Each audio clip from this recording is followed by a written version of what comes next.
national volcan was dito sa Costa Rica.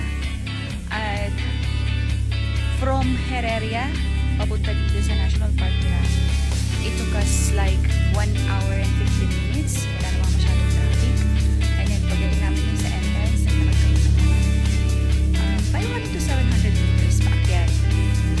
And guys, ito yung vulkan. Sobrang cloudy ngayon, so hindi natin makita. So yung tour namin, meron kami 3 hours para gawin yung tour from entrance. So maghintay tayo ng konti. Tingnan natin kung makikita natin yung vulkan, kung papakita siya sa atin. Dahil yung vulkan ayaw magpakita, so sinubukan muna namin itong trail. At alam mo sa Pilipinas, hindi lang ako nag-hiking kahit minsan. Kaya ngayon, hingal na hingal ako dito sa paakyat na to. So hindi ko alam kung saan papunta tong trail na to.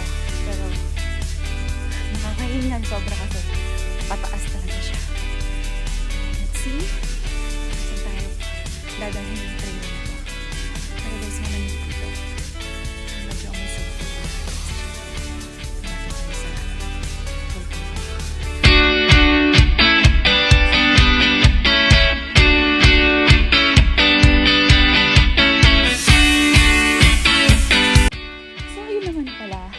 Pagkatapos ng isang mahaba at mataas na trail, so ito naman pala yung makikita natin. Isang napakagandang lagoon. Ayan, nasa likuran ko. So, dito yung view natin dito. Saan ko nakikita natin? At least sa likuran kasi napakagandang lagoon. See, guys?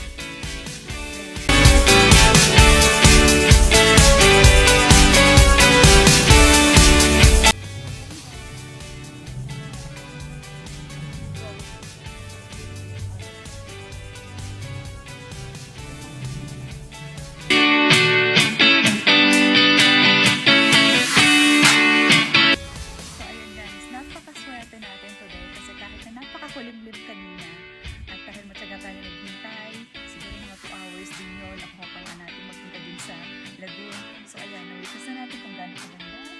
Medyo napalimlim at maulap para nakakita na natin yung view ng Puerto.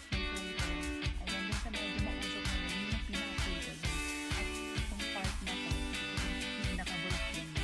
So ayan po yung volcan falls na makikita lang natin dito sa Costa Rica. Kaya kung pupunta kayo dito sa Costa Rica, siguro papasyal kayo dito. Isa sa pinakamaganda na tourist attraction dito sa Costa Rica. Volcan Falls.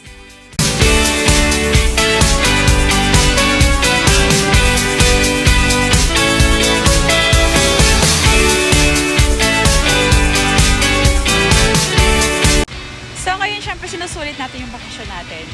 So isa sa mga libre lang na tourist attraction dito sa Costa Rica ay ang La Paz Waterfalls. Ayan, yun yung nasa likod ko. Pupuntahan natin para makita natin ang mas malapitan. Ayan guys, ito yung other side ng view ng waterfalls. Kanina yung isang side nung nandun tayo, doon sa medyo maraming tao. Ayan, nandito tayo sa merong medyo mataas na part para makita natin ang buo. Ayun, nakikita nyo, nandun yung kanyang umpisa ng kanyang daloy. Papunta dito, ayan yung stream, and then merong river sa ibaba. At ito sa mga tourist attraction nila, libre lang to pumunta dito. Libre lang din maligo. Pero syempre, bawal manigas kasi napakalamig ng tubig, kasi napakalamig sa lugar na to. Kung alam niyo yung idea ng feeling ng nasa Baguio, gawin yung 5 times ganun kalamig. Tapos ngayon, medyo may drizzle. Kasi rainforest, makikita niyo sa paligid, ayan. Napapalibutan tayo ng forest, kaya sobrang lamig dito. Nice view, di ba?